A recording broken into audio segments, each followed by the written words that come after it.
မ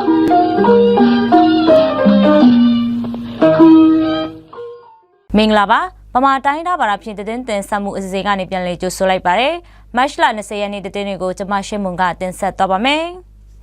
KIA နဲ့နာဖော့တောင်စစ်ကောင်စီတပ်တွေကြားတိုက်ပွဲပြင်းထန်နေဆဲဖြစ်တဲ့တင်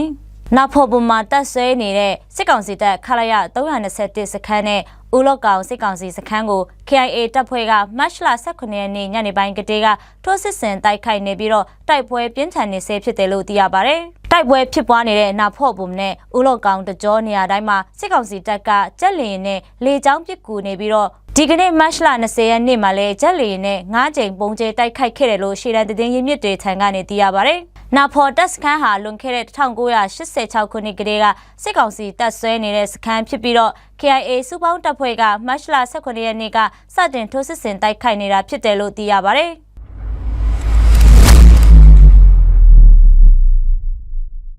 ဆက်လက်ပြီးတော့စင်ပေါ်မှာတပ်ဆွဲနေတဲ့စစ်ကောင်စီတပ်ကို KIA ကထိုးစစ်ဆင်တိုက်ခိုက်နေတဲ့တင်ဆက်သွားပါမယ်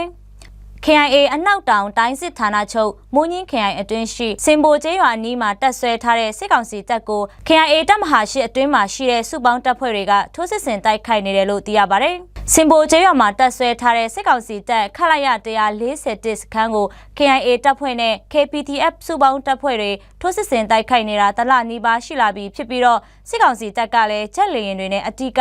ခုခံတိုက်ခိုက်နေတာဖြစ်တယ်လို့သိရပါတယ်။ KIA ပူးပေါင်းတပ်ဖွဲ့ကစင်ဘိုကျေးရွာကိုဖေဖော်ဝါရီလ10ရက်နေ့ကတည်းကစတင်ထိုးစစ်ဆင်တိုက်ခိုက်ခဲ့ပြီးတော့စစ်ကောင်စီရဲတပ်စခန်းနဲ့အုပ်ချုပ်ရေးရုံးတွေကိုတိုက်ခိုက်သိမ်းပိုက်ထားနိုင်ပြီဖြစ်တယ်လို့စုံစမ်းသိရှိရပါတယ်။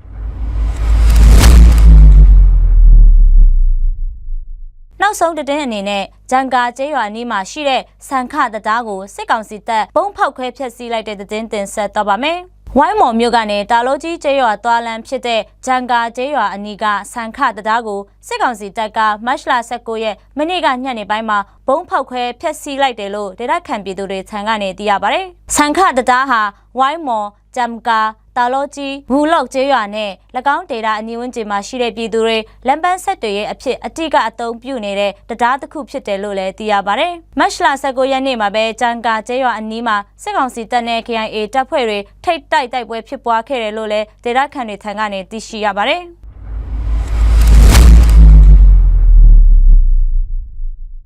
တင်ဆက်မှုပြီးဆုံးတော့ပါပြီကြည့်ရှုနားဆင်ခဲ့ကြတဲ့ပရိသတ်ပေါင်းကိုစိတ်နှဖျားရှင်လန်းချမ်းမြေ့ကြပါစေရှင်ကျေးဇူးတင်ပါတယ်